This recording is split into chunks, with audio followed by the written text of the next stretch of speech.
جو کچھ ہوا اس میں میرا کوئی قصور نہیں ہے، نہ ہی کوئی انوالومنٹ ہے۔ اس کے سامنے بیٹھا وسیم بڑی سنجیدگی سے اسے یقین دلانے کی کوشش کر رہا تھا، اور میں یہ بھی نہیں کہہ سکتا کہ یہ سب ابو کر سکتے ہیں۔ ہو سکتا ہے انہوں نے بھی ایسا کچھ نہ کیا ہو، میں نے گھر میں ایسا کچھ نہیں سنا۔ وسیم نے ہاشم مبین کا بھی دفاع کرنے کی کوشش کی تھی۔ امامہ قائل نہیں ہوئی۔ وہ سالار کے سامنے اپنی فیملی کا دفاع کرنے کی کوشش کر سکتی تھی، وسیم کے سامنے نہیں۔ اسے یقین تھا یہ جو بھی کچھ ہوا تھا اس میں اس کے اپنے باپ کا ہی ہاتھ تھا۔ ابو سے کہنا یہ سب کرنے سے کچھ نہیں ملے گا، سالار کو کیا نقصان ہوگا یا مجھے کیا نقصان ہوگا، ایک اسکول ہی تو جلا ہے، پھر بن جائے گا۔ ان سے کہنا کہ وہ کچھ بھی کر لیں ہمیں فرق نہیں پڑتا۔ وسیم اس کا چہرہ دیکھتے ہوئے اس کی باتیں سنتا رہا۔ پھر اس نے امامہ سے مدھم آواز میں کہا، میں ابو سے یہ سب کچھ نہیں کہہ سکتا، میں بہت بزدل ہوں، تمہاری طرح بہادر نہیں ہوں۔ میں تمہارے جانے کے بعد اتنے سالوں میں بہت دفعہ کمزور پڑا، میں بہت دفعہ شش و پنج کا بھی شکار ہوا اور شک و شبہ کا بھی۔ بہت دفعہ دل چاہتا تھا زندگی کے اس غبار کو میں بھی ختم کرنے کی کوشش کروں جس نے میری بینائی دھندلائی ہوئی ہے، لیکن میں بہت بزدل ہوں، تمہاری طرح سب کچھ چھوڑ چھاڑ کر نہیں جا سکتا تھا۔ اب آ جاؤ۔ امامہ کو خود احساس نہیں ہوا کہ اس نے یہ بات اس سے کیوں کہہ دی اور کہنی چاہیے تھی کہ نہیں۔ وسیم نے اس سے نظریں نہیں ملائیں، پھر سر ہلاتے ہوئے کہا، اب اور بھی زیادہ مشکل ہے، جب اکیلا تھا تو اتنا بڑا فیصلہ نہیں کر سکا تھا، اب تو بیوی اور بچے بھی ہیں، ہم تمہاری مدد کر سکتے ہیں، میں اور سالار۔ کچھ بھی نہیں ہوگا تمہیں اور تمہاری فیملی کو، تم ایک بار کوشش تو کرو۔ امامہ بھول گئی تھی کہ اس نے وسیم کو کیا ڈسکس کرنے کے لیے بلایا تھا اور وہ کیا ڈسکس کرنے بیٹھ گئی تھی۔ انسان بہت خود غرض اور بے شرم ہوتا ہے امامہ، یہ جو ضرورت ہوتی ہے یہ صحیح اور غلط کی سب تمیز ختم کر دیتی ہے۔ کاش میں زندگی میں مذہب کو پہلی پرائرٹی بنا سکتا، مگر مذہب پہلی پرائرٹی نہیں ہے میری۔ وسیم نے گہرا سانس لیا تھا، جیسے کوئی رنج تھا جس نے بگلا بن کر اسے اپنی لپیٹ میں لیے ہوا تھا۔ میں تمہاری طرح فیملی نہیں چھوڑ سکتا مذہب کے لیے، تمہاری قربانی بہت بڑی ہے، تم جانتے بوجھتے جہنم کا انتخاب کر رہے ہو، صرف دنیا کے لیے۔ اپنے بیوی بچوں کو بھی اسی راستے پر لے جاؤ گے، کیونکہ تم میں صرف جرت نہیں ہے سچ کو سچ اور جھوٹ کو جھوٹ کہہ دینے کی۔ وہ اب بھائی کو چیلنج کر رہی تھی۔ وہ ایک دم اٹھ کر کھڑا ہو گیا، یوں جیسے بے قرار تھا۔ تم مجھے بہت بڑی آزمائش میں ڈالنا چاہتی ہو، آزمائش سے بچانا چاہتی ہوں۔ آزمائش تو وہ ہے جس میں تم نے خود کو ڈال رکھا ہے۔ اس نے اپنی گاڑی کی چابی اٹھائی۔ میں صرف اسی لیے تم سے ملنا نہیں چاہتا تھا۔ وسیم میرا فون نہیں اٹھا رہا، امامہ نے اس رات کھانے پر سالار سے کہا تھا۔ سالار کو وہ بہت پریشان لگی تھی۔ ہو سکتا ہے مصروف ہو، سالار نے اسے تسلی دیتے ہوئے کہا۔ نہیں، وہ ناراض ہے۔ اس بار سالار چونکا تھا۔ ناراض کیوں ہوگا؟ امامہ نے اسے اپنی اور وسیم کی گفتگو سنا دی۔ سالار گہرا سانس لے کر رہ گیا تھا۔ تمہیں کیا ضرورت تھی اس سے اس طرح کی گفتگو کرنے کی؟ بالغ آدمی ہے وہ، بزنس کر رہا ہے، بیوی بچوں والا ہے، اسے اچھی طرح پتہ ہے اس نے زندگی میں کیا کرنا ہے اور اس کے لیے کیا صحیح ہے۔ تم لوگ آپس میں ملتے رہنا چاہتے ہو تو مذہب کو ڈسکس کیے بغیر ملو۔ سالار نے اسے بڑی سنجیدگی کے ساتھ سمجھایا تھا۔ بات اس نے شروع کی تھی، وہ نہ کرتا تو میں بھی نہ کرتی۔ امامہ نے جیسے اپنا دفاع کیا، اور خود بات شروع کرنے کے بعد اب وہ تمہاری فون کال نہیں لے رہا تو بہتر ہے، اب تم انتظار کرو سکون سے، جب اس کا غصہ ٹھنڈا ہو جائے گا تو کر لے گا وہ تمہیں کال۔ سالار کہہ کر دوبارہ کھانا کھانے لگا۔ امامہ اسی طرح بیٹھی رہی۔ اب کیا ہوا؟ سالار نے سلاد کا ایک ٹکڑا اٹھاتے ہوئے اس کی خاموشی نوٹس کی۔ میری خواہش ہے کہ وہ بھی مسلمان ہو جائے، اس گمراہی کے دلدل سے نکل آئے۔ سالار نے ایک لمحہ رک کر اسے دیکھا، پھر بڑی سنجیدگی سے اس سے کہا، تمہارے چاہنے سے کچھ نہیں ہو سکتا، یہ اس کی زندگی ہے، اس کا فیصلہ ہے، تم اپنی خواہش اس پر امپوز نہیں کر سکتی، اور تم دوبارہ کبھی اس سے اس مسئلے پر خود بات نہیں کرو گی، نہ ہی اسکول کے حوالے سے کسی گلے شکوے کے لیے اسے بلاؤ گی۔ میں اپنے مسئلوں کو ہینڈل کر سکتا ہوں اور وسیم کچھ نہیں کر سکتا۔ وہ کہہ کر کھانے کی ٹیبل سے اٹھ گیا۔ امامہ اسی طرح خالی پلیٹ لیے بیٹھی رہی تھی۔ اسکول کی بلڈنگ کے اسٹرکچر کو واقعی بہت نقصان پہنچا تھا۔ یہ سالار کے لیے حالیہ زندگی کا پہلا بڑا ذاتی مالیاتی نقصان تھا، اور جتنے پروفیشنل طریقے سے ایک ہی وقت میں مختلف کیمیکلز کے استعمال سے عمارت کے مختلف حصوں میں وہ آگ لگائی گئی تھی، وہ کسی عام چور و چکے کا کام نہیں تھا۔ اگر مقصد اسے نقصان پہنچانا تھا تو اسے بے حد نقصان ہوا تھا، اگر مقصد اسے چوٹ پہنچانا تھا تو یہ پیٹ پر ضرب لگنے جیسا تھا۔ وہ دوہرا ہوا تھا مگر منہ کے بل نہیں گرا تھا۔ اسے چھوڑ دو سالار۔ وہ دوسرے ویکینڈ پر اسلام آباد میں تھا اور طیبہ اس بار جیسے گڑ گڑا رہی تھی۔ وہ اس سب سے اس بار زیادہ خائف ہو گئی تھی۔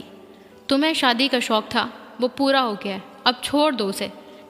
آپ کو اندازہ ہے کہ آپ مجھے کتنی تکلیف پہنچاتی ہیں جب آپ مجھ سے اس طرح کی بات کرتی ہیں؟ سالار نے ان کی بات کو مکمل کرنے نہیں دیا۔ تم نے دیکھا نہیں انہوں نے کیا کیا ہے؟ ابھی کچھ ثابت نہیں ہوا۔ اس نے پھر ماں کی بات کاٹی تھی۔ تم عقل کے اندھے ہو سکتے ہو، ہم نہیں۔ اور کون ہے دشمن تمہارا امامہ کی فیملی کے سوا؟ طیبہ برہم ہو گئی تھی۔ اس سب میں امامہ کا کیا قصور ہے؟ یہ سب اس کی وجہ سے ہو رہا ہے۔ تمہیں سمجھ میں کیوں نہیں آتی یہ بات؟ نہیں آتی اور نہ ہی آئے گی۔ میں نے کل بھی آپ سے کہا تھا، آج بھی کہہ رہا ہوں اور آئندہ بھی یہی کہوں گا، میں امامہ کو ڈیورس نہیں کروں گا، کم از کم اس وجہ سے تو نہیں کہ اس کی فیملی مجھے نقصان پہنچانا چاہتی ہے۔ آپ کو کوئی اور بات کرنی ہے تو میں بیٹھتا ہوں، اس ایشو پر مجھے نہ آج نہ ہی دوبارہ بات کرنی ہے۔ طیبہ کچھ بول نہیں سکی تھی۔ وہ آدھا گھنٹے وہاں بیٹھنے کے بعد واپس بیڈ روم میں آیا تو امامہ ٹی وی دیکھ رہی تھی۔ وہ اپنا لیپ ٹاپ نکال کر کچھ کام کرنے لگا تھا جب اسے عجیب سا احساس ہوا تھا۔ وہ جس چینل پر تھی وہاں مسلسل اشتہار چل رہے تھے اور صوفے پر بیٹھی انہیں بے حد یکسوئی سے وہ دیکھ رہی تھی۔ سالار نے وقتاً 2-3 بار اسے اور ٹی وی کو دیکھا۔ اس نے 10 منٹ کے دوران اسے ایک بار بھی چائے کا مگ اٹھاتے نہیں دیکھا تھا۔ اس نے لیپ ٹاپ بند کیا اور بیڈ سے اٹھ کر اس کے پاس صوفے پر آ کر بیٹھ گیا۔ امامہ نے مسکرانے کی کوشش کی۔ سالار نے اس کے ہاتھ سے ریموٹ کنٹرول پکڑ کر ٹی وی آف کر دیا۔ تم نے میری اور ممی کی باتیں سنی ہیں کیا؟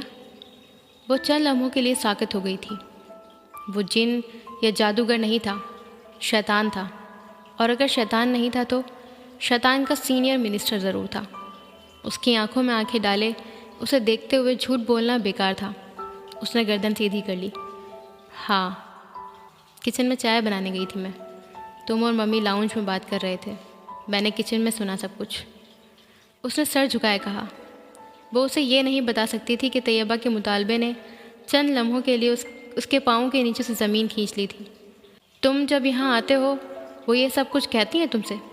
ایک لمبی خاموشی کے بعد اس نے سالار سے پوچھا، جو اسے تسلی دینے کے لیے کچھ الفاظ ڈھونڈ رہا تھا۔ نہیں، ہر بار نہیں کہتی، کبھی کبھی وہ اوور ریئیکٹ کر جاتی ہیں، اس نے ہموار لہجے میں کہا۔ میں اب اسلام آباد کبھی نہیں آؤں گی، اس نے یکدم کہا۔ لیکن میں تو آؤں گا، اور میرے ساتھ تمہیں بھی آنا پڑے گا۔ الفاظ سیدھے تھے مگر لہجہ نہیں۔ تم اپنی ممی کی سائڈ لے رہے ہو؟ ہاں، جیسے میں نے ان کے سامنے تمہاری سائڈ لی۔ وہ اس کے جواب پر چند لمحوں کے لیے بول نہیں سکی۔ وہ ٹھیک کہہ رہا تھا۔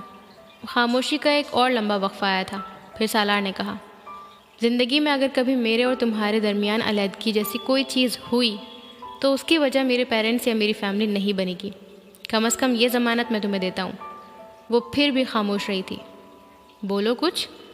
کیا بولوں؟ جب تم خاموش ہوتی ہو تو بہت ڈر لگتا ہے مجھے۔ امامہ نے حیرانی سے اسے دیکھا تھا۔ وہ بے حد سنجیدہ تھا۔ مجھے لگتا ہے تم پتہ نہیں اس بات کو کس طرح استعمال کرو گی میرے خلاف کبھی۔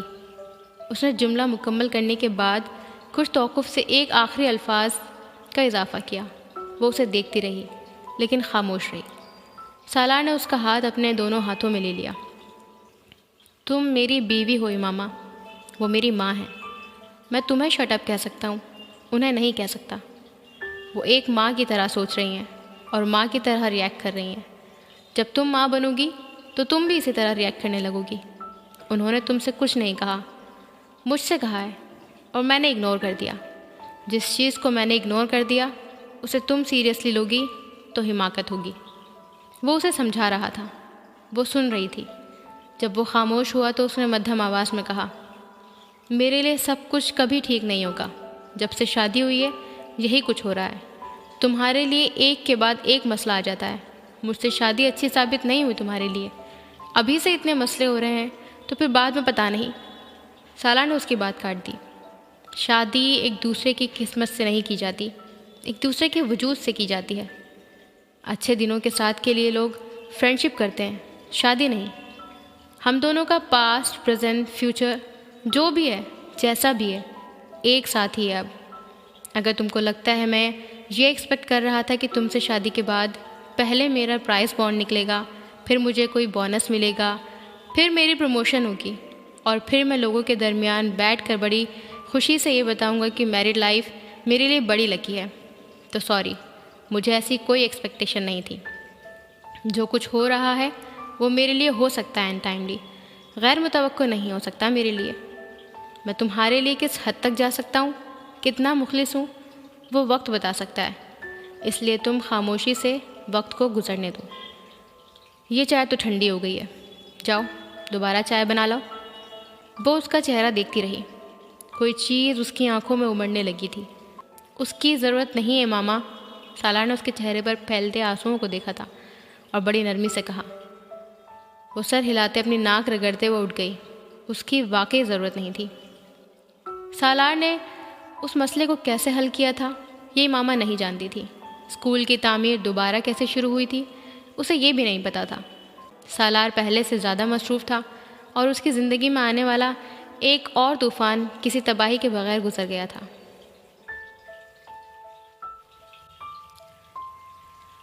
مجھے ہاتھ دکھانے میں کوئی دلچسپی نہیں ہے، سالار نے دو ٹوک انکار کرتے ہوئے کہا۔ لیکن مجھے ہے، وہ اصرار کر رہی تھی۔ یہ سب جھوٹ ہوتا ہے، اس نے بچوں کی طرح اسے بہلایا۔ کوئی بات نہیں، دکھانے میں کیا حرج ہے؟ اس کے انداز میں کوئی تبدیلی نہیں تھی۔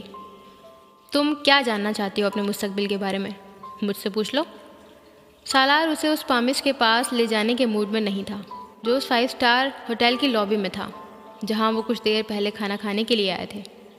ویری فنی، اس نے مذاق اڑایا تھا۔ اپنے مستقبل کا تو تمہیں پتہ نہیں، میرے کا کیسے ہوگا؟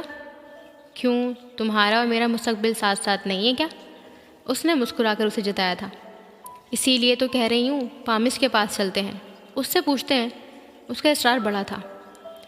دیکھو، ہمارا آج ٹھیک ہے، بس کافی ہے۔ تمہیں کل کا مسئلہ کیوں ہو رہا ہے؟ وہ اب بھی رضامند نہیں ہو رہا تھا۔ مجھے ہے کل کا مسئلہ، وہ کچھ جھلا کر بولی تھی۔ کتنے لوگ ہاتھ دکھا کر جاتے ہیں اس پامس کو، تمہیں پتہ ہے؟ میری کولیگس اس دن اس نے ان کے فیوچر کے بارے میں کتنا کچھ ٹھیک بتایا تھا۔ بھابھی کی بھی کتنی کزنس آئی تھیں اس کے بارے میں۔ وہ اب اسے قائل کرنے کے لیے مثالیں دے رہی تھی۔ بھابھی آئی تھی اس کے پاس؟ اس نے چونک کر پوچھا۔ نہیں، وہ اٹکی۔ تو یہ کہ ان کو انٹرسٹ نہیں ہوگا، مجھے تو ہے، اور تم نہیں لے کر جاؤ گے تو میں خود چلی جاؤں گی۔ وہ ایک دم سنجیدہ ہو گئی تھی۔ کب؟ ابھی۔ وہ بے اختیار ہنسا اور اس نے ہتھیار ڈالتے ہوئے کہا، پامس کو ہاتھ دکھانا دنیا کی سب سے بڑی حماقت ہے، اور میں تم سے ایسی کسی حماقت کی توقع نہیں کرتا تھا، لیکن اب تم ضد کر رہی ہو تو ٹھیک ہے، تم دکھا لو ہاتھ۔ تم نہیں دکھاؤ گے؟ اس کے ساتھ لابی کی طرف جاتے ہوئے اس نے کہا۔ نہیں، سالار نے دو ٹوک انداز میں کہا۔ چلو کوئی بات نہیں، خود ہی تو کہہ رہے ہو کہ میرا اور تمہارا مستقبل ایک ہی ہے، تو جو کچھ میرے بارے میں بتائے گا وہ پامس، وہ تمہارے بارے میں بھی تو ہوگا۔ امامہ اب اسے چھیڑ رہی تھی۔ مثلاً؟ سالار نے بھویں اچکاتے ہوئے اس سے پوچھا۔ مثلاً اچھی خوشگوار ازدواجی زندگی اگر میری ہوگی تو تمہاری بھی تو ہوگی۔ ضروری نہیں ہے، وہ اسے تنگ کر رہا تھا۔ ہو سکتا ہے شوہر کے طور پر میری زندگی بری گزرے تمہارے ساتھ، تو مجھے کیا، میری تو اچھی گزر رہی ہوگی۔ امامہ نے کندھے اچکا کر اپنی بے نیازی دکھائی۔ تم عورتیں بڑی سیلفش ہوتی ہو، اس نے ساتھ چلتے ہوئے جیسے اس کے رویے کی مذمت کی۔ تو نہ کیا کرو پھر ہم سے شادی، نہ کیا کرو ہم سے محبت، ہم کون سا مری جا رہی ہوتی تم مردوں کے لیے، اس نے مذاق اڑانے والے انداز میں کہا تھا۔ وہ ہنس پڑا۔ چند لمحوں کے لیے وہ واقعی لاجواب ہو گیا تھا۔ ہاں، ہم ہی مرے جا رہے ہوتے ہیں تم لوگوں پر، عزت کی زندگی راس نہیں آتی، شاید اسی لیے۔ وہ چند لمحوں بڑبڑایا تھا۔ تمہارا مطلب ہے تم شادی سے پہلے عزت کی زندگی گزار رہے تھے؟ وہ ایک دم برا مان گئی تھی۔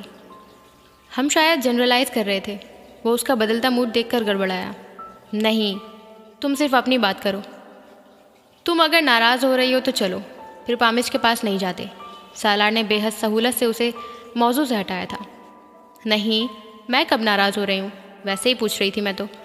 اس کا موڈ ایک لمحے کے لیے بدلا تھا۔ ویسے تم پوچھو گی کیا پامس سے؟ اس نے بات کو مزید گھمایا۔ بڑی چیزیں ہیں، اس نے بے حد سنجیدگی سے جواب دیا۔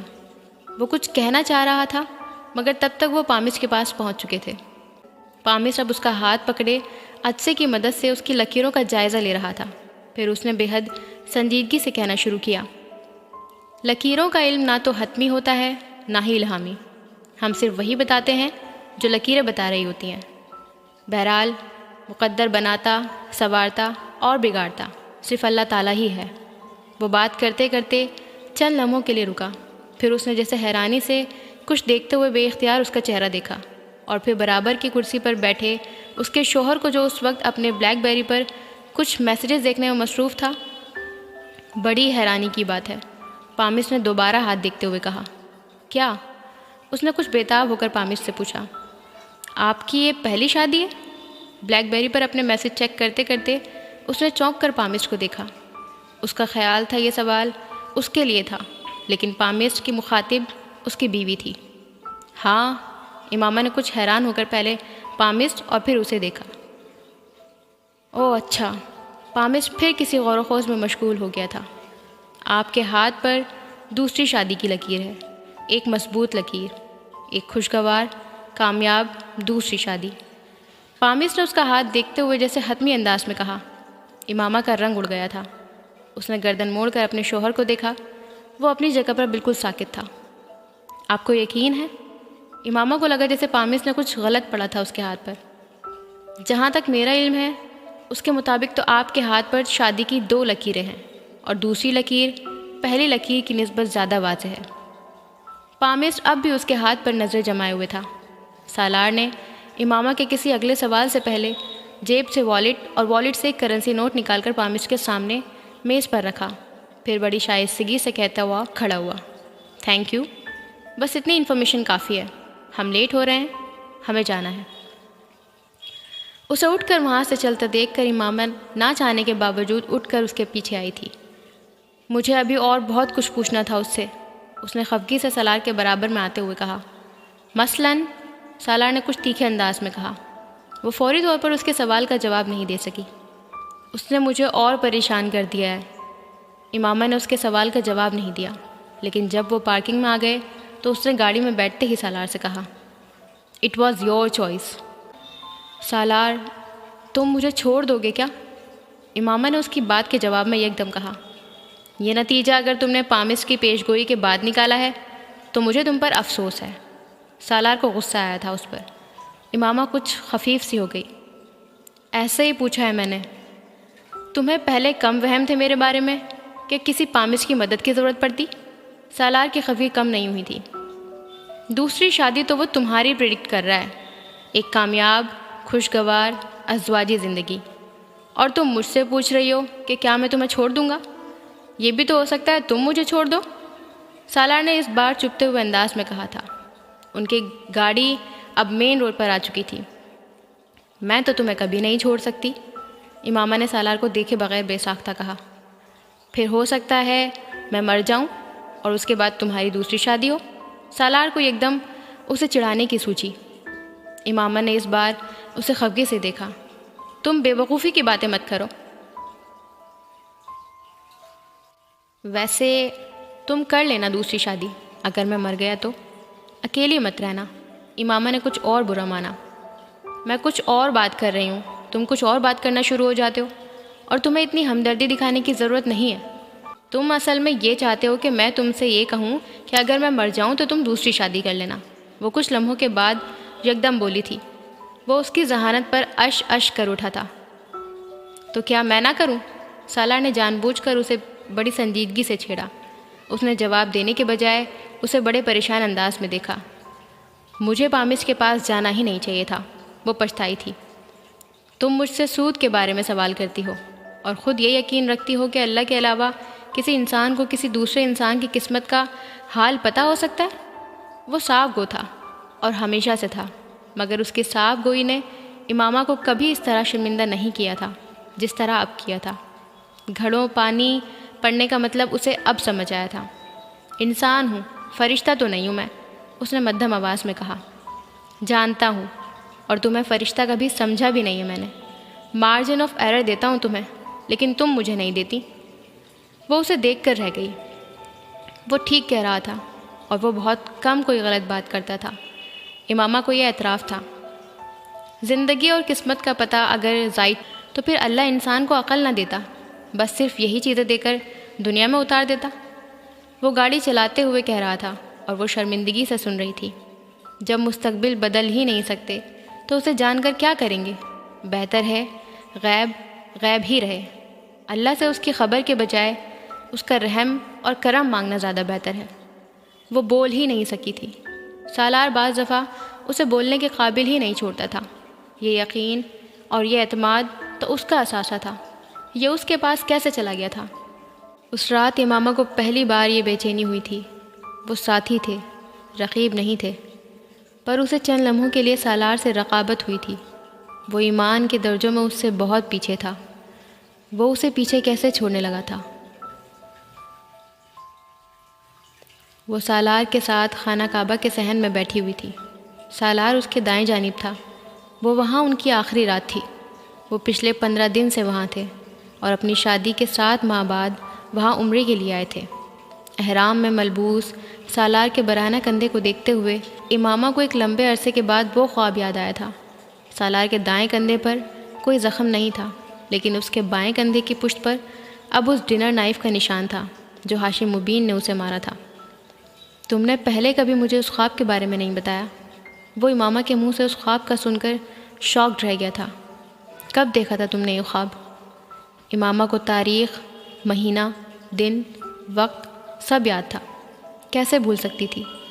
وہ اس دن جلال سے ملی تھی، اتنے سالوں کے لا حاصل انتظار کے بعد۔ سالار گم تھا۔ وہ وہی رات تھی جب وہ یہاں امامہ کے لیے گڑ گڑا رہا تھا، اس آس میں کہ اس کی دعا قبول ہو جائے، یہ جانے بغیر کہ اس کی دعا قبول ہو رہی تھی۔ اس دن میں یہاں تھا، اس نے اپنی آنکھیں رگڑتے ہوئے امامہ کو بتایا تھا۔ اس بار وہ ساکت ہوئی۔ عمرہ کے لیے؟ سالار نے سر ہلایا۔ وہ سر جھکائے اپنے ہونٹ کاٹتا رہا۔ وہ کچھ بول ہی نہیں سکی، صرف اسے دیکھتی رہی۔ اس دن تم یہاں نہ ہوتے تو شاید۔ ایک لمبی خاموشی کے بعد اس نے کچھ کہنا چاہا تھا، مگر بات مکمل نہیں کر سکی تھی۔ شاید؟ سالار نے سر اٹھا کر اسے دیکھا تھا، یوں جیسے چاہتا تھا کہ وہ بات مکمل کرتی۔ وہ کیسے کرتی؟ اس سے یہ کہہ دیتی کہ وہ اس دن یہاں نہ ہوتا تو شاید جلال اس سے ایسی سرد مہری، ایسی بے رخی نہ برتتا، وہ سب کچھ نہ کہتا جو اس نے کہا تھا۔ وہ اس کے اور جلال کے بیچ میں اللہ کو لے آیا تھا، اور اس کے لیے سالار کو یقیناً اللہ نے ہی چنا تھا۔ ایک گہرا سانس لے کر اس نے سب کچھ جیسے سر سے جھٹکنے کی کوشش کی تھی، لیکن سالار کی باتیں اس کی سماعتوں سے چپک گئی تھیں۔ اتنے سالوں میں جب بھی یہاں آیا، تمہارے لیے بھی عمرہ کیا تھا میں نے، وہ بڑے سادہ لہجے میں امامہ کو بتا رہا تھا، اسے رلا رہا تھا۔ تمہاری طرف سے ہر سال عید پر قربانی بھی کرتا رہا ہوں میں۔ کیوں؟ امامہ نے بھررائی ہوئی آواز میں اس سے پوچھا تھا۔ تم منکوہاں تھی میری، دور تھی، لیکن میری زندگی کا حصہ تھی۔ وہ روتی گئی تھی۔ اس کے لیے سب کچھ اس شخص نے کرنا تھا کیا؟ اسے سالار کے حافظ قرآن ہونے کا پتہ بھی اسی وقت چلا تھا۔ وہ جلال کی نعت سن کر مسحور ہو جاتی تھی، اور اب وہاں حرم میں سالار کی قرأت سن کر گم تھی۔ ایسی قرأت کہاں سے سیکھی تم نے؟ وہ پوچھے بغیر نہیں رہ سکی تھی۔ جب قرآن پاک حفظ کیا تھا تب۔ اب تو پرانی بات ہو گئی ہے، اس نے بڑے سادہ لہجے میں کہا۔ امامہ کو چند لمحوں کے لیے جیسے اپنے کانوں پر یقین نہیں آیا۔ تم نے قرآن پاک حفظ کیا ہوا ہے؟ ڈاکٹر صاحب نے کبھی نہیں بتایا۔ وہ شوق تھی۔ تم نے بھی کبھی اتنے مہینوں میں نہیں بتایا؟ پتہ نہیں، کبھی خیال ہی نہیں آیا۔ ڈاکٹر صاحب کے پاس آنے والے زیادہ تر لوگ حافظ ہی ہیں۔ میرا حافظ قرآن ہونا ان کے لیے کوئی انوکھی بات نہیں ہوگی۔ وہ کہہ رہا تھا۔ تم اتنا حیران کیوں ہو رہی ہو؟ آنسوؤں کا ایک ریلا آیا تھا امامہ کی آنکھوں میں۔ جلال کو پیڈسٹل پہ بٹھائے رکھنے کی ایک وجہ اس کا حافظ قرآن ہونا بھی تھا، اور آج وہ جس کی بیوی تھی، حافظ قرآن وہ بھی تھا۔ اللہ سامنے ہوتا تو وہ اس کے قدموں میں گر کر روتی۔ بہت کچھ مانگا تھا، پر یہ تو صرف چاہا تھا۔ وہ اتنا کچھ دے رہا تھا، اس کا دل چاہا تھا وہ ایک بار پھر بھاگ کر حرم میں چلی جائے، جہاں سے کچھ دیر پہلے آئی تھی۔ رو کیوں رہی ہو؟ وہ اس کے آنسوؤں کی وجہ نہیں جان پایا۔ وہ روتے ہوئے ہنسی۔ بہت خوش ہوں اس لیے، تمہاری احسان مند ہوں اسی لیے۔ نعمتوں کا شکر ادا نہیں کر پا رہی، اسی لیے وہ روتی ہنستی کہتی جا رہی تھی، بے وقوف ہو اسی لیے۔ سالار نے جیسے خلاصہ کیا، ہاں وہ بھی ہوں۔ اس نے اپنے آنسو پوچھتے ہوئے شاید پہلی بار سالار کی زبان سے اپنے لیے بے وقوف کا لفظ سن کر خفگے کا اظہار نہیں کیا تھا۔ ایک لمحے کے لیے امامہ نے آنکھیں بند کی، پھر آنکھیں کھول کر حرم کے صحن میں خانہ کعبہ کے بالکل سامنے برابر میں بیٹھے سالار کو دیکھا، جو بہت خوشحالی سے قرآن پاک کی تلاوت کر رہا تھا۔ فَبِأَيِّ آلَاءِ رَبِّكُمَا تُكَذِّبَانِ، اور تم اپنے پروردگار کی کون کون سی نعمتوں کو جھٹلاؤ گے؟ تم جو کچھ کر رہی ہو امامہ، تم اس پر بہت پچھتاؤ گی، تمہارے ہاتھ کچھ بھی نہیں آئے گا۔ 9 سال پہلے ہاشم مبین نے اس کے چہرے پر تھپڑ مارتے ہوئے کہا تھا، ساری دنیا کی ذلت، رسوائی، بدنامی اور بھوک تمہارا مقدر بن جائے گی۔ انہوں نے اس کے چہرے پر ایک اور تھپڑ مارا تھا، تمہارے جیسی لڑکیوں کو اللہ ذلیل و خوار کرتا ہے، کسی کو منہ دکھانے کے قابل نہیں چھوڑتا۔ امامہ کی آنکھیں نم ہو گئیں۔ ایک وقت آئے گا جب تم دوبارہ ہماری طرف لوٹو گی، منت سماجت کرو گی، گڑ گڑاؤ گی، تب ہم تمہیں دھتکاریں گے، تب تم چیخ چیخ کر اپنے منہ سے اپنے گناہ کی معافی مانگو گی، کہو گی کہ میں غلط تھی۔ امامہ اشک بار آنکھوں سے مسکرائی۔ میری خواہش ہے بابا، اس نے زیر لب کہا، کہ زندگی میں ایک بار میں آپ کے سامنے آؤں اور آپ کو بتا دوں کہ دیکھ لیجئے، میرے چہرے پر کوئی ذلت، کوئی رسوائی نہیں ہے۔ میرے اللہ نے میری حفاظت کی، مجھے دنیا کے لیے تماشا نہیں بنایا، نہ دنیا میں بنایا ہے، نہ ہی آخرت میں کسی رسوائی کا سامنا کروں گی۔ اور میں آج اگر یہاں موجود ہوں تو صرف اس لیے کیونکہ میں سیدھے راستے پر ہوں، اور یہاں بیٹھ کر میں ایک بار پھر اقرار کرتی ہوں کہ محمد صلی اللہ علیہ وسلم اللہ کے آخری رسول ہیں۔ ان کے بعد کوئی پیغمبر آیا ہے، نہ ہی کبھی آئے گا۔ میں اقرار کرتی ہوں کہ وہی پیر کامل ہیں۔ میں اقرار کرتی ہوں کہ ان سے کامل ترین انسان کوئی دوسرا نہیں، ان کی نسل میں بھی کوئی ان کے برابر آیا ہے، نہ ہی کبھی آئے گا۔ اور میں اللہ سے دعا کرتی ہوں کہ وہ مجھے میری آنے والی زندگی میں بھی کبھی اپنے ساتھ شرک کروائے، نہ ہی مجھے اپنے آخری پیغمبر صلی اللہ علیہ وسلم کے برابر کسی کو لا کر کھڑا کرنے کی جرت ہو۔ میں دعا کرتی ہوں کہ اللہ زندگی بھر مجھے سیدھے راستے پر رکھے، بے شک میں اس کی کسی نعمت کو نہیں جھٹلا سکتی۔ سالار نے سورہ رحمان کی تلاوت ختم کر لی تھی۔ چند لمحوں کے لیے وہ رکا، پھر سجدے میں چلا گیا۔ سجدے سے اٹھنے کے بعد وہ کھڑا ہوتے ہوتے رک گیا۔ امامہ آنکھیں بند کیے دونوں ہاتھ پھیلائے دعا کر رہی تھی۔ وہ اس کی دعا ختم ہونے کے انتظار میں بیٹھ گیا۔ امامہ نے دعا ختم کی۔ سالار نے ایک بار پھر اٹھنا چاہا اور اٹھ نہیں پایا۔ امامہ نے بہت نرمی سے اس کا دایاں ہاتھ پکڑ لیا تھا۔ وہ حیرت سے اسے دیکھنے لگا۔ یہ جو لوگ کہتے ہیں نا کہ جس سے محبت ہوئی وہ نہیں ملا، ایسا پتہ ہے کیوں ہوتا ہے؟ رات کے پچھلے پہر نرمی سے اس کا ہاتھ تھامے وہ بھیگی آنکھوں اور مسکراتے چہرے کے ساتھ کہہ رہی تھی، محبت میں صدق نہ ہو تو محبت نہیں ملتی۔ 9 سال پہلے جب میں نے جلال سے محبت کی تو پورے صدق کے ساتھ کی۔ دعائیں، وظیفے، منتیں، کیا تھا جو میں نے نہیں کیا، مگر وہ مجھے نہیں ملا۔ وہ گھٹنوں کے بل بیٹھی ہوئی تھی۔ سالار کا ہاتھ اس کے ہاتھ کی نرم گرفت میں تھا، اس کے گھٹنوں پر دھرا تھا۔ پتہ ہے کیوں؟ کیونکہ اس وقت تم بھی مجھ سے محبت کرنے لگے تھے، اور تمہاری محبت میں میری محبت سے زیادہ صدق تھا۔ سالار نے اپنے ہاتھ کو دیکھا۔ اس کی ٹھوڑی سے ٹپکنے والے آنسو اب اس کے ہاتھ پر گر رہے تھے۔ سالار نے دوبارہ امامہ کے چہرے کو دیکھا۔ مجھے اب لگتا ہے کہ مجھے اللہ نے بڑے پیار سے بنایا ہے۔ وہ مجھے ایسے کسی شخص کو سونپنے پر تیار نہیں تھا جو میری قدر نہ کرتا، ناقدری کرتا، مجھے ضائع کرتا۔ اور جلال، وہ میرے ساتھ یہی سب کرتا۔ وہ میری قدر کبھی نہ کرتا، اور پھر اس نے مجھے سالار سکندر کو سونپا، کیونکہ وہ جانتا تھا کہ تم وہ شخص ہو جس کی محبت میں صدق ہے۔ تمہارے علاوہ اور کون تھا جو مجھے یہاں لے آتا؟ تم نے ٹھیک کہا تھا، تم نے مجھ سے پاک محبت کی تھی۔ وہ بے حس و حرکت سا اسے دیکھ رہا تھا۔ اس نے اس اعتراف، اس اظہار کے لیے کون سی جگہ چنی تھی؟ وہ اب اس کے ہاتھ کو نرمی اور احترام سے چومتے ہوئے باری باری اپنی آنکھوں سے لگا رہی تھی۔ مجھے تم سے کتنی محبت ہوگی میں یہ نہیں جانتی، دل پر میرا اختیار نہیں ہے، مگر میں جتنی زندگی بھی تمہارے ساتھ گزاروں گی تمہاری وفادار اور فرما بردار رہوں گی، یہ میرے اختیار میں ہے۔ میں زندگی کے ہر مشکل مرحلے، ہر آزمائش میں تمہارے ساتھ رہوں گی۔ میں اچھے دنوں میں تمہاری زندگی میں آئی ہوں، میں برے دنوں میں بھی تمہارا ساتھ نہیں چھوڑوں گی۔ اس نے جتنی نرمی سے اس کا ہاتھ پکڑا تھا اسی نرمی سے چھوڑ دیا۔ وہ اب سر جھکائے دونوں ہاتھوں سے اپنے چہرے کو صاف کر رہی تھی۔ سالار کچھ کہے بغیر اٹھ کھڑا ہوا۔ وہ خانہ کعبہ کے دروازے کو دیکھ رہا تھا۔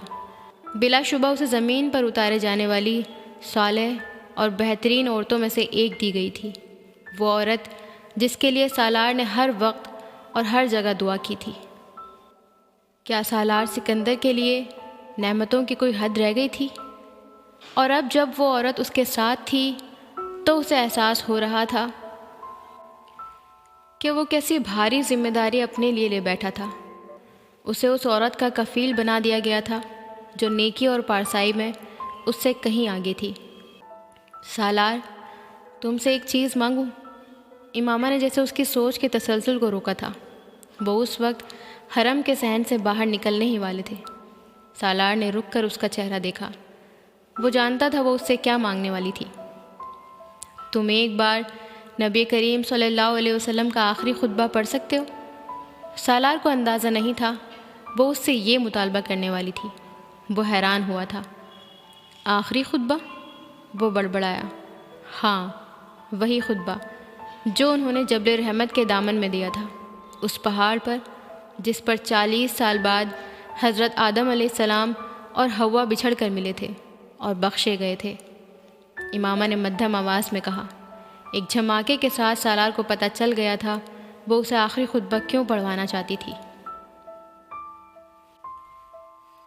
اس نے سالار سے آخری خطبے کے بارے میں ایک دن پہلے بھی پوچھا تھا، تب وہ جبل رحمت پر کھڑے تھے۔ تمہیں آخری خطبہ کیوں یاد آ گیا؟ سالار نے کچھ حیران ہو کر اسے دیکھا۔ وہ دونوں ابھی کچھ دیر پہلے جبل رحمت پر نوافل ادا کر کے فارغ ہوئے تھے۔ یہیں پر آخری حج کے اجتماع سے خطاب کیا تھا انہوں نے؟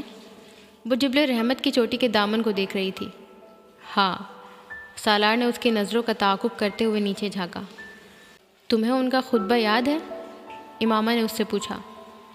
سارا تو نہیں، سالار یاد کرنے کی کوشش کرتے ہوئے اٹکا۔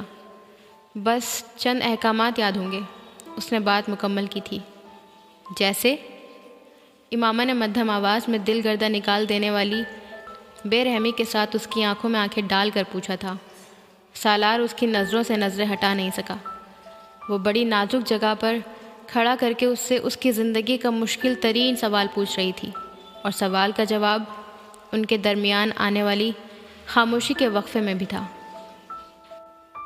مجھے پورا یاد ہے، اور آج یہاں کھڑی ہوں تو اور بھی یاد آ رہا ہے۔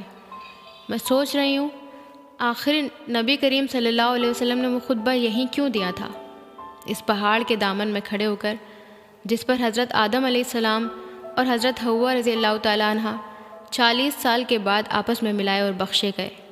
وہ اب کچھ سوچنے والے انداز میں بول رہی تھی۔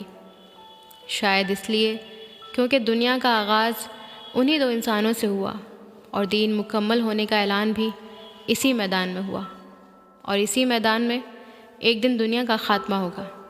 سالار لقمہ دیے بغیر نہیں رہ سکا۔ امامہ ہنس پڑی تھی۔ تم ہنسی کیوں؟ سالار الجھا۔ تم تو کہہ رہے تھے کہ تم کو وہ چند احکامات بھی یاد نہیں، اب یہ کیسے یاد آ گیا کہ نبی کریم صلی اللہ علیہ وسلم نے اس میدان میں دین مکمل ہونے کا اعلان کیا تھا؟ سالار لاجواب ہوا تھا۔ اس سے پہلے کہ وہ امامہ کو کوئی توجیہ ڈھونڈ کر پیش کرتا، اس نے اسی پرسوچ انداز میں اس سے کہا، مجھے لگتا ہے وہ آخری خطبہ دنیا کے ہر انسان کے لیے تھا، ہم سب کے لیے، آج کے آدم اور حوا کے لیے۔ اگر وہ سارے احکامات جو اس آخری خطبے کا حصہ تھے ہم سب نے اپنائے ہوتے یا اپنا لیں تو دنیا اس بے سکونی اور بگاڑ کا شکار نہ ہوتی جہاں ہم آج کھڑے ہیں۔ اگر وہ نبی کریم صلی اللہ علیہ وسلم کی اپنی امت کے لیے آخری وصیت تھی تو ہم بہت بدقسمت ہیں کہ ان کی سنت تو ایک طرف، ان کی وصیت تک ہمیں یاد نہیں، عمل کرنا تو بہت دور کی بات ہے۔ وہ کچھ جذباتی انداز میں بولتی گئی تھی۔ وہ عورت 9.5 سال پہلے بھی اس کے پیروں کے نیچے سے زمین نکال سکتی تھی، اور تب بھی نکال رہی تھی۔ تم کو سود کے بارے میں نبی کریم صلی اللہ علیہ وسلم کے احکامات پتہ ہیں نا، اس آخری خطبے کے؟ وہ تلوار اس کی گردن پر آ گری تھی جس سے وہ اب تک بچنے کی کوشش کرتا آیا تھا۔ وہ کس جگہ پر کھڑی اس سے کیا پوچھ رہی تھی؟ ایسی ندامت تو کبھی خانہ کعبہ میں اللہ کے سامنے کھڑا ہو کر اسے نہیں آئی تھی جتنی اس وقت جبل رحمت پر اس جگہ کھڑے ہو کر اسے ہوئی تھی جہاں پر نبی کریم صلی اللہ علیہ وسلم نے سود کے بارے میں احکامات دیے تھے۔ سالار کو چند لمحوں کے لیے لگا جیسے جبل رحمت پر پڑے ہر پتھر نے اس پر لعنت بھیجی تھی۔ پسینہ ماتھے پر نہیں، پیروں کے تلووں تک آیا تھا۔ اسے لگا تھا کہ وہ نبی کریم صلی اللہ علیہ وسلم کے سامنے کھڑا تھا، اور بس وہ تھے جن کی نظروں میں اس کے لیے ملامت نہیں تھی، افسوس تھا۔ پھر وہ وہاں ٹھہر نہیں سکا، سر جھکائے تیز قدموں سے امامہ کا انتظار کیے بغیر جبل رحمت سے اترتا چلا گیا۔ وہ رحمت کا حقدار نہیں تھا تو جبل رحمت پر کیسے کھڑا ہو پاتا؟ اسے نیچے اتر کر محسوس ہوا تھا، اور آج امامہ نے وہی سوال حرم میں کر دیا تھا۔ سالار نے اس سے اس بار یہ نہیں پوچھا تھا کہ وہ اس سے کیا مانگے گی۔ اس نے اس کے بالمقابل کھڑے ہو کر اس کی آنکھوں میں آنکھیں ڈال کر حرم کے صحن سے نکلنے سے پہلے امامہ سے کہا تھا، میں سود جب بھی چھوڑوں گا تمہارے لیے نہیں چھوڑوں گا، نبی پاک صلی اللہ علیہ وسلم کے لیے چھوڑوں گا۔ امامہ نے اس کے اعلان کو سنا اور پھر بڑی ٹھنڈی آواز میں کہا، تو پھر انہی کے لیے چھوڑ دو۔ سالار ہل نہیں سکا۔ یہ عورت اس کی زندگی میں پتہ نہیں کس لیے آئی یا لائی گئی تھی۔ اس کو اکنامکس اور حساب کے ہر سوال کا جواب آتا تھا سوائے اس ایک جواب کے، تم تو حافظ قرآن ہو سالار، پھر بھی اتنی بڑی وائلیشن کر رہے ہو قرآن پاک اور اللہ کے احکامات کی۔ امامہ نے اس کے ساتھ حرم سے باہر جاتے ہوئے کہا، تم جانتی ہو میں انویسٹمنٹ بینکنگ کروا رہا ہوں لوگوں کو، اور امامہ نے سالار کی بات کاٹ دی، تم کو یقین ہے تم انویسٹمنٹ بینکنگ میں جو بھی کر رہے ہو اس میں سود کا ذرہ تک شامل نہیں ہے؟ سالار کچھ دیر بول نہیں سکا، پھر اس نے کہا، تم بینکنگ کے بارے میں میرا توقف جانتی ہو، چلو میں چھوڑ بھی دیتا ہوں یہ، بالکل ہر مسلم چھوڑ دے بینکوں کو، اس کے بعد کیا ہوگا؟ حرام حلال میں تبدیل ہو جائے گا۔ اس نے بڑی سنجیدگی سے اس سے کہا تھا، ابھی تو ہم حرام کام ہی صحیح مگر اس سسٹم کے اندر رہ کر اس سسٹم کو سمجھ رہے ہیں۔ ایک وقت آئے گا جب ہم ایک متوازی اسلامک اکنامک سسٹم لے آئیں گے، اور وہ ہاتھ پر ہاتھ رکھ کر بیٹھے رہنے سے نہیں آئے گا، اور ایسا وقت کبھی نہیں آئے گا۔ امامہ نے اس کی بات کاٹ دی، کم سے کم میری اور تمہاری زندگی میں تو نہیں۔ تم ایسے کیوں کہہ رہی ہو؟ سود جن لوگوں کے خون میں رزق بن کر دوڑنے لگ جائے وہ سود کو مٹانے کا کبھی نہیں سوچیں گے۔ سالار کو ایک لمحے کے لیے لگا امامہ نے اس کے چہرے پر تماچا دے مارا تھا۔ بات کڑوی تھی پر بات سچی تھی، تھوک سکتا تھا پر کڑواہٹ زائل نہیں کر سکتا تھا۔ میں صرف یہ چاہتی ہوں کہ تم اگر چیزوں کو بدل نہیں سکتے تو اپنی قابلیت ایک غلط کام کو عروج پر پہنچانے کے لیے مت استعمال کرو۔ سالار سکندر کو اس سے ایک بار پھر حسد ہوا تھا۔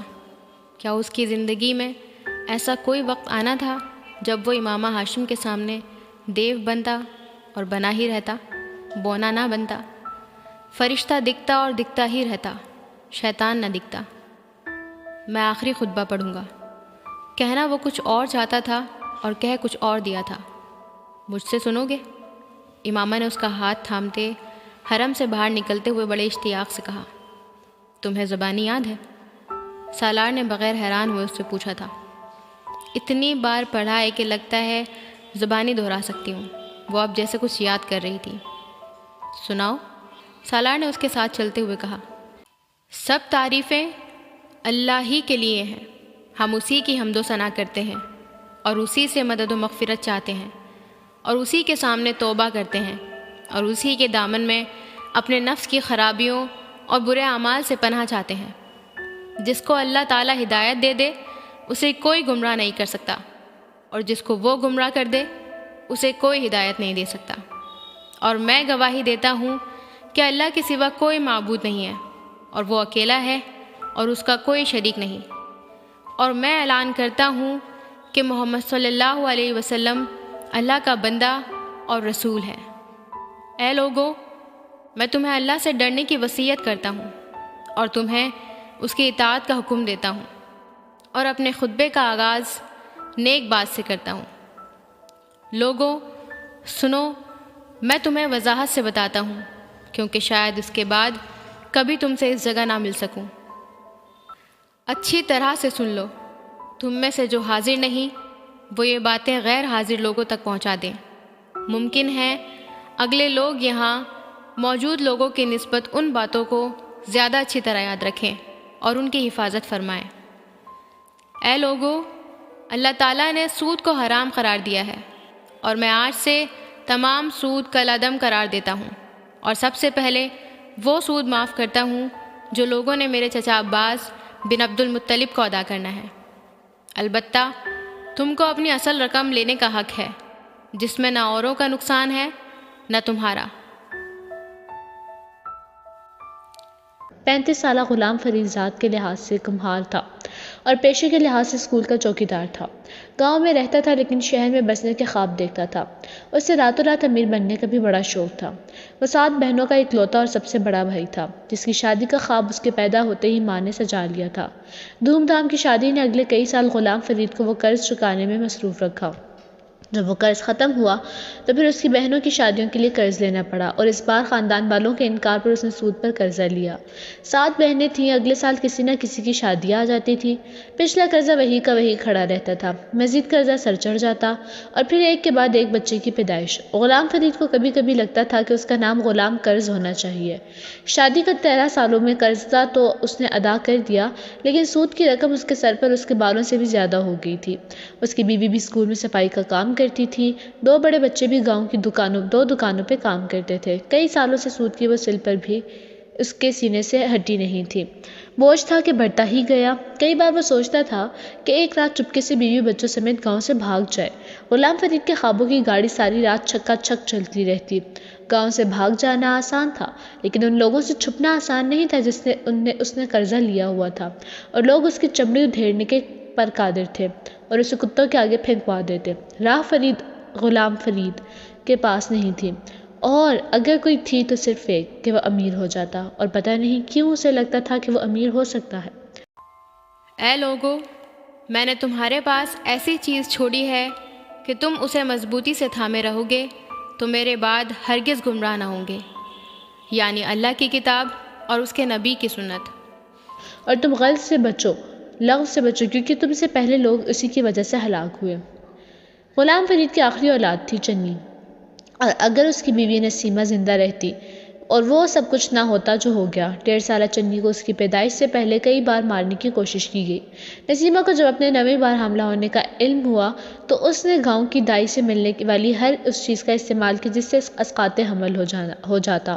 چنی کو تو کچھ نہیں ہوا، لیکن خود نسیمہ ان مضر صحت ادویات کے استعمال کی وجہ سے بیماریوں کا شکار ہوگی۔ چنی کو مارنے کی ایک کوشش تب بھی کی گئی جب 7ویں مہینے طبیعت خراب ہونے پر نسیمہ کو شہر جانا پڑا، اور وہاں الٹرا ساؤنڈ میں اسے اپنے ہونے والے بچے کی جنس کا پتہ چلا۔ 9ویں اولاد لڑکی ہونے کا مطلب تھا اس کی بیٹیوں کی تعداد 6 ہو جائے گی۔ نسیمہ کو جیسا غش آ گیا۔ 7 بہنیں بیاہتے بیاہتے غلام فرید اور اس کا یہ حال ہو گیا تھا، اب 6 بیٹیاں بیاہتے انہیں کس دوزخ سے گزرنا تھا۔ اس خیال نے آخری 2-3 مہینے میں اس سے ہر اس بد احتیاطی پر اکسایا جس سے بچے کی جان چلی جاتی۔ نسیمہ کی اپنی خوش قسمتی تھی کہ وہ خود جان سے ہاتھ نہیں دھو بیٹھی۔ اس سے چنی صحت مند پیدا ہوئی۔ اس کا پیدا ہونا جیسے اس کی اپنی ذمہ داری بن گئی تھی۔ ماں کو ہفتے بعد ہی ڈیوٹی پر جانا تھا۔ یہ کوئی شہر نہیں تھا کہ کسی میٹرنٹی لیب جیسی سہولت سے اسے نوازا جاتا، اور وہ بھی نویں بچے کی پیدائش پر۔ ماں کے پاس تو پہلے ہی اپنے بچوں کے لیے وقت نہیں تھا، اس کے سر کا بوجھ مزید بڑھ گیا۔ وہ 2 کمروں کا وہ گھر جو غلام فرید کا واحد خاندانی ترکہ تھا، چنی کی پیدائش کے چند ہفتوں بعد سود میں گروی رکھا گیا تھا۔ اسکول والوں نے اس وقت غلام فرید کی مدد کی اور اسے ایک کوارٹر دے دیا جس میں صرف 1 کمرہ تھا، لیکن یہ بھی غنیمت تھا۔ چنی کی پیدائش اپنے ماں باپ کو خوب یاد رہی تھی کہ اس کی پیدائش نے انہیں بے گھر کیا، لیکن چنی کی خوش قسمتی یہ تھی کہ روایتی انداز میں اس پر منحوس کا لیبل نہیں لگا۔ نحیف و نزار سانولی رنگت والی چنی سارا دن گرمی میں ہان کی ایک چارپائی پر پڑی رہتی، روتی، کھلبلاتی، پھر خود ہی اپنا انگوٹھا چوستی اور سو جاتی۔ کسی بہن کو خیال آ جاتا تو چنی کو اس کے سستے سے پلاسٹک کے اس فیڈر میں دودھ مل جاتا جس میں اس کے ہر بہن بھائی نے دودھ پیا تھا، جو اتنے سالوں میں اتنا گدلا میلا اور گھس گیا تھا کہ اس میں ڈالا جانے والا دودھ بھی میلا لگنے لگتا تھا۔ وہ بلا شبہ جراثیم کی امادگاہ تھا، لیکن وہ غریب کی اولاد تھی، اور غریب کی اولاد بھوک سے مر جاتی ہے، گندگی سے نہیں۔ پورے دن میں ایک بار ملنے والا دودھ کا فیڈر وہ واحد غذا تھی جس پر چنی سارا دن گزارا کرتی تھی۔ نسیمہ شام کو تھکی ہاری آتی تھی، جو بھی روکھی سوکھی ملتی کھا کر کمرے میں لیٹ کر اپنے کسی بچے سے اپنی ٹانگیں دبا لیتی تھی اور وہیں سو جاتی تھی۔ اسے پتہ بھی نہیں تھا کہ اس کے کمرے میں ایک نوزائیدہ اولاد ہے۔ ہاں، کبھی کبھار وہ اس وقت چنی کو دیکھنے بیٹھ جاتی تھی جب بڑی بچیوں کو اچانک وہم ہوتا کہ چنی مر گئی ہے، کیونکہ وہ کبھی سانس نہیں لے پاتی اور کبھی اس کا جسم اتنا ٹھنڈا ہو جاتا کہ نسیمہ کو لگتا ان کا بوجھ واقعی کم ہو گیا ہے۔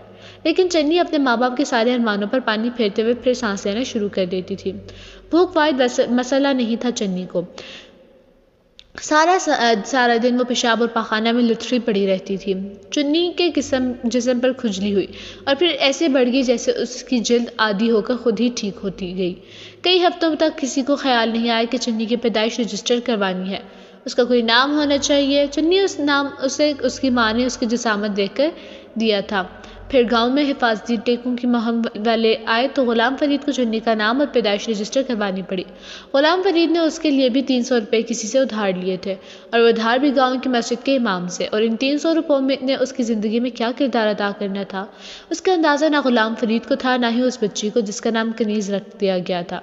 گاؤں میں کسی کو یہ اندازہ نہیں تھا کہ کنیز ولد غلام فرید عرف چنی کو اس نام کی کوئی ضرورت نہیں، کیونکہ اس کو اللہ نے کسی اور کام کے لیے چنا تھا۔ دیکھو، میں نے حق پہنچا دیا ہے، بس اگر کسی کے پاس امانت رکھوائی گئی ہے تو وہ اس بات کا پابند ہے کہ امانت رکھوانے والے کو امانت پہنچا دے، اور بے شک تم سب کو اللہ کی طرف لوٹنا ہے اور حساب دینا ہے۔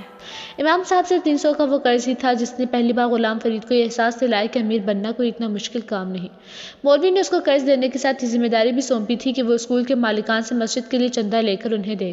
مولوی ان لوگوں میں سے تھا جو آخرت میں بھی جنت چاہتا تھا اور دنیا میں بھی جنت جیسا عیش و آرام۔ غلام فرید نے اس کو یقین دلایا کہ اسکول کے مالکان اس کی بہت مانتے ہیں۔ مولوی سے جھوٹ تو بول دیا اس نے، مگر اب مولوی کے بار بار اصرار کرنے پر اس نے اسکول کے مالکان سے مسجد کے چندے کی بات کر ہی لی۔ اسکول کے مالک نے مولوی کو بلایا اور تفصیلات مانگی کہ کس لیے رقم چاہیے۔ اسے چھوٹے موٹے اخراجات کی ایک لمبی تفصیل پیش کر دی۔ اسکول کے مالک نے تفصیلات جاننے کے بعد نہ صرف اس کو کچھ دم مہیا کی بلکہ ہر مہینے ایک معقول رقم دینے کا وعدہ بھی کیا۔ مولوی کی خوشی کا کوئی ٹھکانہ نہ رہا۔ اس کی نظر میں غلام فرید کی عزت ایک دم بڑھ گئی، اور گاؤں میں پہلی دفعہ غلام فرید کو کسی نے عزت دی تھی، وہ بھی مسجد کے امام نے، جس نے نہ صرف جمعے کے خطبے میں لاؤڈ سپیکر پر اسکول مالکان اور انتظامیہ کی درمندی کے قصیدے پڑھے بلکہ غلام فرید کی کوششوں کو بھی سراہا۔ اسکول کے مالک نے یہ رقم غلام فرید کے ہی ہاتھوں مولوی کو پہنچانے کا وعدہ کیا تھا۔ اس کو سونپی جانے والی ذمہ داری نے اس کی اہمیت مولوی صاحب کی نظر میں دگنی کر دی تھی۔ اگر مولوی کو یہ رقم مسجد کے انتظام و انصرام کے لیے چاہیے ہوتی تو وہ اس کی بالکل عزت نہ کرتا، مگر مولوی کو یہ رقم اپنے لیے چاہیے تھی، گاؤں کے دوسرے زمیندار اور صاحب حیثیت لوگوں سے وصول پائے جانے والے چندوں کی طرح، جن کے ہر بارے میں مولوی صاحب کئی سوال و جواب نہیں کرتا تھا۔ البتہ ان سب لوگوں کو جمعے کی نماز کے خطبے کے بعد لاؤڈ سپیکر پر اس چندے کا اعلان چاہیے ہوتا تھا، اور مولوی صاحب اس اعلان کو قصیدے کے تڑکے کے ساتھ پیش کرنے کے ماہر تھے۔ یہ پہلی بار ہوا تھا کہ پیسوں کے حوالے سے جواب دہی کا سسٹم بنانے کی کوشش کی تھی، جو مولوی صاحب کو قابل قبول نہیں تھی، لیکن چندے کی ماہانہ رقم کا ٹھکرانے کا حوصلہ بھی نہیں تھا اس میں۔ اسکول کا مالک وہاں دوسرے مہینے آیا تھا اور مولوی نے غلام فرید کے ساتھ مل کر مسجد میں ہونے والی تمام مرمتیں دیکھی تھیں۔ وہ مطمئن ہو کر لوٹا مگر یہ صرف اس مہینے ہوا۔ اگلے مہینے غلام فرید کے ہاتھ سے وصول کرنے والی رقم کا مولوی نے کیا کیا تھا اس کا غلام فرید کو اندازہ بھی نہیں ہوا۔ وہ مسجد میں 2-4 بار گیا تھا، اس کا استقبال خوب اچھی طرح کیا گیا۔ مولوی نے اپنے گھر سے کھانا، چائے، پانی بھی دیا، لیکن چندے کے استعمال کے بارے میں بس آئیں بائیں شائیں کرتا رہا۔ غلام فرید کو چندے کے درست استعمال سے کوئی دلچسپی نہیں تھی، مگر اپنے ہاتھ سے ہر مہینے 20,000 کی رقم جس مشکل سے مولوی کو دے رہا تھا یہ صرف وہی جانتا تھا، مگر اسے خوف تھا تو صرف اللہ کا، کیونکہ وہ مسجد کا پیسہ تھا۔ اس کے دل سے چندے کے حوالے سے اللہ کا خوف ختم کرنے میں مولوی نے بنیادی کردار ادا کیا۔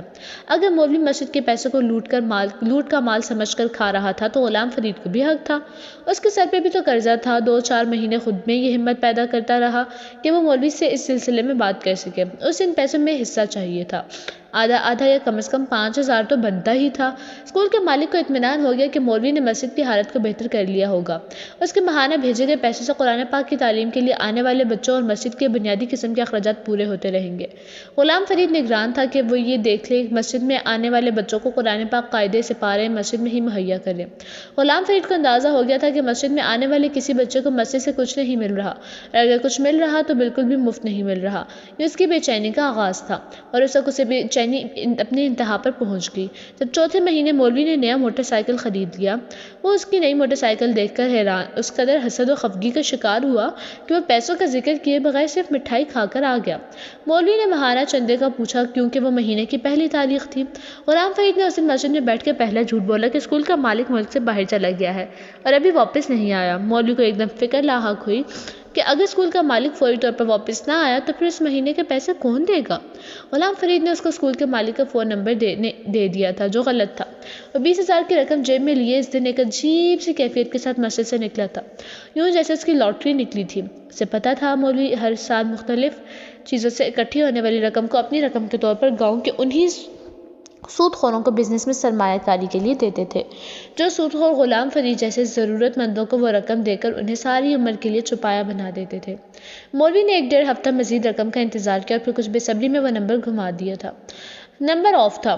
2 دن وقفے سے کئی بار فون کرنے پر بھی جب فون بند ملا تو مولوی غلام فرید کی بجائے اسکول پہنچ گئے اور وہاں جا کر انہیں یہ خبر ملی کہ اسکول کا مالک کچھ دن پہلے اسکول سے ہو کر جا چکے ہیں۔ مولوی کا پارا اب ہائی ہو گیا تھا۔ اس نے غلام فرید کو اس کے کوارٹر پر جا لیا اور غلام فرید نے انہیں ایک بار پھر وہی کہہ کر ٹرخانے کی کوشش کی تو مولوی نے اسے جھٹکے کا پول کھول دیا کہ وہ اسکول سے ہو کر آیا ہے اور سب جانتا ہے۔ غلام فرید نے کہا کہ ہو سکتا ہے وہ آیا ہو اور اسے میری چھٹی ہو اور مالک کی ملاقات مجھ سے نہیں ہوئی۔ مولوی اس پر کچھ زیادہ بھڑکے۔ غلام فرید کو اندازہ ہو گیا کہ وہ اب مولوی سے مزید جھوٹ نہیں بول سکتا، اسے اب وہ 2 ٹوک صاف بات کرنی ہے۔ اس نے مولوی کو بتایا کہ اسے ہر مہینے اس رقم میں اپنا حصہ چاہیے۔ کچھ لمحوں کے لیے مولوی کو یقین نہ آیا کہ گاؤں کا ایک کمین مسجد کے امام سے کیا مطالبہ کر رہا ہے۔ جب انہیں یقین آیا تو اس کے منہ سے غصے میں جھاگ نکلنے لگا تھا۔ تم اللہ کے گھر کے لیے ملنے والے ہدیے سے اپنا حصہ مانگ رہے ہو، دوزخی انسان! انہوں نے غلام فرید کو ڈرانے کی کوشش کی تھی لیکن اسے اندازہ نہیں تھا کہ دوزخ جیسی زندگی گزار کر وہ موت کے بعد دوزخ سے کیا ڈرتا۔ اللہ کے گھر کے پیسے اگر اللہ کے گھر پہ لگتے تو کبھی نہ مانگتا مولوی صاحب، اسے بھی تن کر کہہ دیا اس سے۔ مولوی نے اس کو دھمکایا کہ وہ اسکول کے مالک سے بات کریں گے اور اسے سارا کچا چھٹا سنا دیں گے۔ جواباً غلام فرید نے اسے دھمکایا کہ وہ بھی اسکول کے مالک کو یہ بتا دے گا کہ مولوی چندے والی رقم کو خود استعمال کر رہے ہیں اور انہوں نے مسجد کے پیسوں کے ایک سود خور کو دے رکھا ہے اور وہ اس کا سود کھا رہے ہیں، بلکہ وہ پورے گاؤں میں ان کو بدنام کر دے گا۔ مولوی کے تن بدن میں آگ لگ گئی تھی۔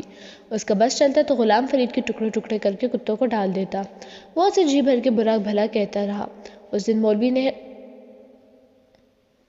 غلام فرید کو دنیا بھر کی ہر وہ گالی دی جو اس نے کبھی بھی کسی سے سنی تھی، لیکن غلام فرید ڈٹائی سے اپنے پیلے دانتوں کے ساتھ منہ کھول کر ان کے سامنے ہنستا رہا۔ ٹھیک ہے مولوی صاحب، مجھے تو کیڑے پڑیں گے، سانپ اور بچھو قبر میں میری لاش نوچیں گے، مجھے مرتے وقت کلمہ بھی نصیب نہیں ہوگا، میرے ساتھ جو بھی مرنے کے بعد ہوگا، لیکن آپ کے 20,000 تو آپ کی زندگی میں بند ہو جائیں گے اسی مہینے سے۔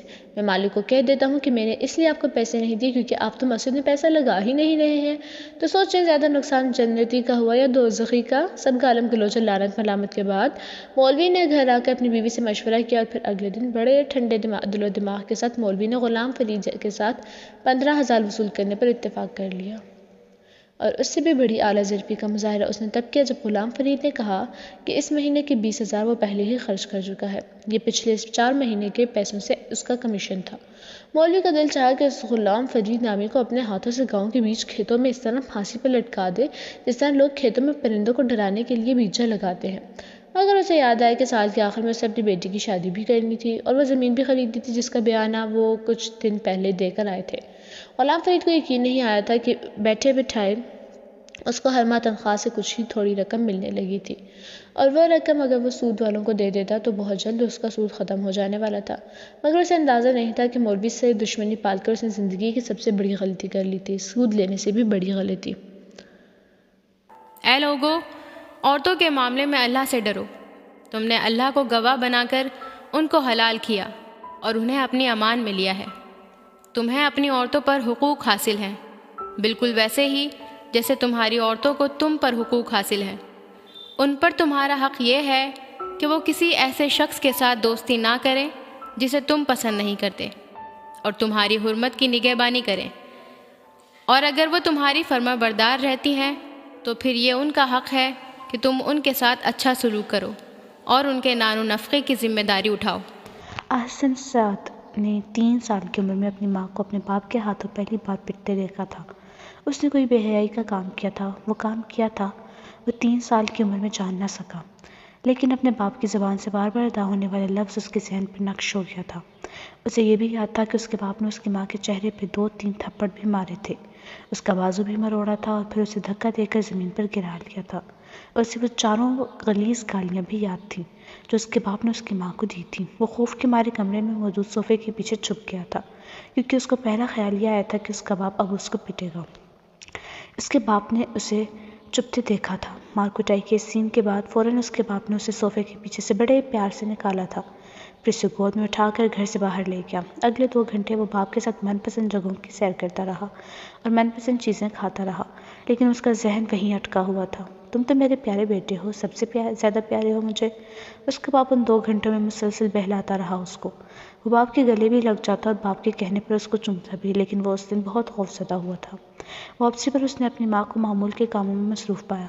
وہ کھانا پکا رہی تھی جیسے روز پکاتی تھی، اس کے باپ کو چائے بنا کر دی تھی جیسے روز دیتی تھی، مگر فرق صرف یہ تھا کہ آج ان کے چہرے پہ انگلیوں کے چند نشان تھے اور ان کی آنکھیں سرخ اور سوجی ہوئی تھیں۔ اس دن اس کا دل ماں کے پاس سونے کو نہیں چاہا تھا۔ وہ اپنی 5 سالہ بہن کے بستر میں سونے کے لیے گیا تھا اور بہت دیر تک سو نہ سکا۔ اگلے چند روزوں پریشان رہا اور خاموش بھی۔ اس کی ماں نے اس کی خاموشی نوٹس کی یا نہیں، لیکن اس کے باپ نے کی تھی۔ وہ اس کا اکلوتا بیٹا تھا، اسے اپنی جان سے بھی زیادہ عزیز تھا۔ اب وہ باپ سے ہلکا سا کھنچا تھا تو اس کے لیے اسے نظر انداز کرنا ناممکن تھا۔ اگلے کئی دن اس کا باپ اس پر معمول سے زیادہ توجہ دیتا رہا، اس کے سارے نخرے اٹھاتا اور ہر فرمائش پوری کرتا رہا۔ وہ آہستہ آہستہ نارمل ہوتا گیا، اور وہ پہلی اور آخری بار ہوا تھا جب اس کے باپ نے اس کی ماں کو مارنے کے بعد اس کے اتنے نخرے اٹھائے تھے۔ بعد کے سالوں میں اس کی ماں کئی بار اس کے سامنے پٹی تھی۔ اس نے ان غلیظ گالیوں کو معمول کے الفاظ میں تبدیل ہوتے دیکھا۔ جب بھی ان کے باپ کو غصہ آتا تھا تو وہ ان الفاظ کا بے دریغ استعمال کرتا تھا۔ اب وہ خاموش تماشائی کی طرح وہ منظر دیکھتا تھا، اور ایسے ہر منظر کے بعد اس کا باپ اس کو شام کی سیر کے لیے لے کر جاتا تھا اور اسے بتایا کرتا تھا کہ اللہ بے حیائی کو کتنا ناپسند کرتا ہے، عورت سب سے زیادہ بے حیائی کے کاموں میں ملوث ہے اور بے حیائی کرنے والوں کو سزا دینی چاہیے۔ 5 سال کی عمر میں قرآن پاک کی بہت ساری آیات اس کو اس سے باپ نے یاد کروائی تھی، اور بے حیائی کے کاموں کی وہ فہرست بھی جس کے کرنے پر عورت کو سزا دینا واجب ہو جاتا ہے، اور بے حیائی کے ان کاموں میں شوہر کی نافرمانی، پردے کی پابندی نہ کرنا، کسی نامحرم سے ملنا یا بات کرنا، گھر سے اجازت کے بغیر جانا، کسی قسم کا فیشن کا سنگھار کرنا، شوہر سے اونچی آواز میں بات کرنا، کھانا دیر سے یا بدمزہ بنانا، ٹی وی دیکھنا، میوزک سننا، نماز روزے کی پابندی نہ کرنا، اس کے دادا دادی کی خدمت نہ کرنا، اس طرح کے کئی کام تھے جو اسے مکمل ازبر تھے۔ وہ جن قاری سے قرآن سیکھتا تھا ان سے ماں باپ کے ادب کے بارے میں احکامات بھی سنتا تھا، خاص طور پر ماں کے حوالے سے، مگر وہ یہ سمجھنے سے قاصر تھا کہ بے حیائی کے کام کرنے والی عورت کی وہ کیسے عزت کر سکتا تھا۔ آسان تشریح اس کے باپ نے اس کو کی کہ وہ بڑا ہو کر مرد بننے والا ہے، ایک ایسا مرد جو کسی بھی عورت کو بے حیائی کے کام پر سزا دینے کا اور گالیاں دینے کا پورا حق رکھتا ہے۔ اس کا آئیڈیل اس کا باپ تھا، بارش داڑھی کے ساتھ اسلامی شاعر پر سختی سے کاربند، 5 وقت نماز پڑھنے والا، ایک بے حد خوش اخلاق، نرم خوی انسان اور سعادت مند بیٹا جو زندگی کا ایک بڑا حصہ مغرب میں گزارنے کے بعد بھی ایک مثالی اور عملی مسلمان تھا، وہ بھی بڑا ہو کر ویسا ہی بننا چاہتا تھا۔ اے لوگو، تمہارے خون، تمہارے مال ایک دوسرے کے لیے اسی طرح محرم ہے جیسے آج کا یہ دن، عرفہ کا دن، یہ مہینہ ذی الحج اور یہ شہر مکہ۔ خبردار، زمانہ جاہلیت کی ہر رسم اور طریقہ آج میرے قدموں کے نیچے ہے اور جاہلیت کے خون معاف کر دیے گئے ہیں، اور پہلا خون جو میں اپنے خونوں سے معاف کرتا ہوں وہ ابن ربیعہ حارث کا خون ہے۔ دیکھو، میرے بعد گمراہ نہ ہو جانا کہ پھر ایک دوسرے کی گردنیں مارنے لگو۔ غلام فرید کی زندگی میں صرف چند اچھے مہینے آئے تھے، ایسے مہینے جس میں پہلی بار اس نے راتوں کو سکون سے سونا سیکھا تھا۔ غلام فرید بہت معصوم تھا، یہ شاید بہت بے وقوف۔ وہ سمجھ رہا تھا کہ اس نے زندگی میں پہلی بار کوئی بڑی کامیابی حاصل کر لی ہے، جس سے امیر بننے کی طرف پہلا قدم اٹھایا ہے۔ مولوی کے ساتھ اس نے جو کچھ کیا تھا، اس کے بعد کئی دن تک مولوی کی نیندیں اڑی ہوئی تھیں۔ 20,000 کی رقم بیٹھے بٹھائے 15,000 رہ گئی تھی۔ اس کا صدمہ تو تھا ہی، لیکن ساتھ اس بات کا اندیشہ بھی اسے ہو گیا کہ مسجد کی رقم کو سود خوری کے کاروبار میں لگانے کی خبر اگر کسی طرح گاؤں میں پھیل گئی تو اور کچھ ہو نہ ہو لیکن مستقبل میں اس کے چندے بند ہو جائیں گے۔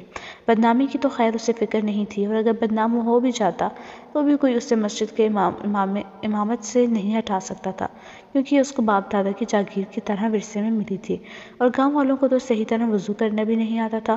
وہ امام مسجد کو دینی لحاظ سے کیا جانتے، اور اگر ہٹا بھی دیتے تو اس کی جگہ لاتے کس کو؟ بیوی مولوی کو سودی کاروبار میں لگائی رقم واپس لینے نہیں دے رہی تھی۔ وہ پہلا خیال تھا جو غلام فرید کی دھمکی کے بعد مولوی کو آیا تھا۔ وہ جتنی جلدی ہو سکے اپنی رقم واپس لے تاکہ وہ غلام فرید کو جھوٹا ثابت کر سکے۔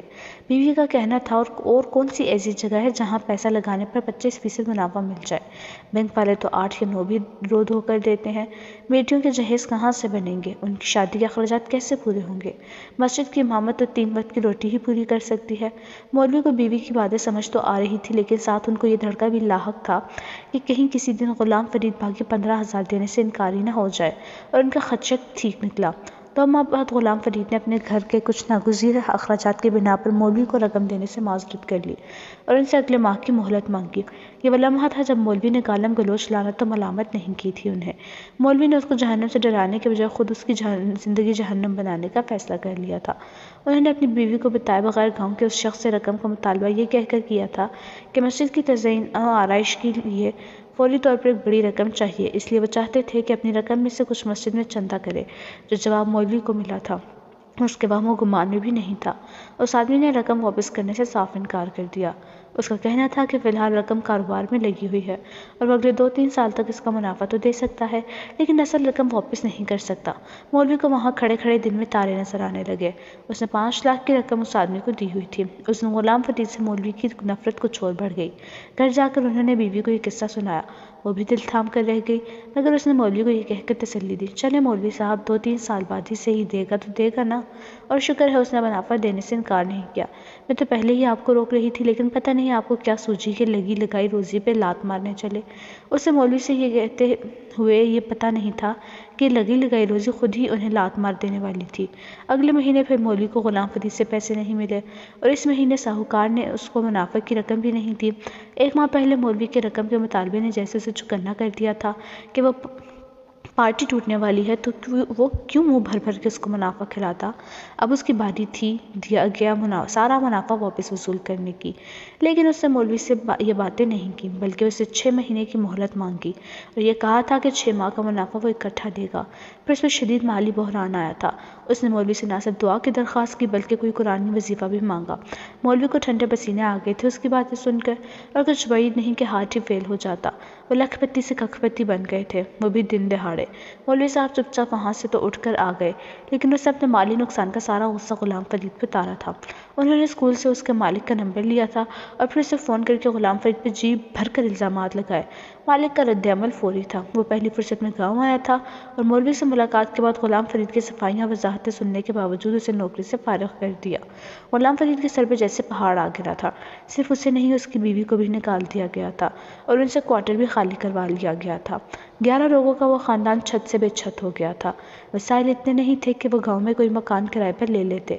مولوی کے خلیل غلام فرید پورے گاؤں میں بیوی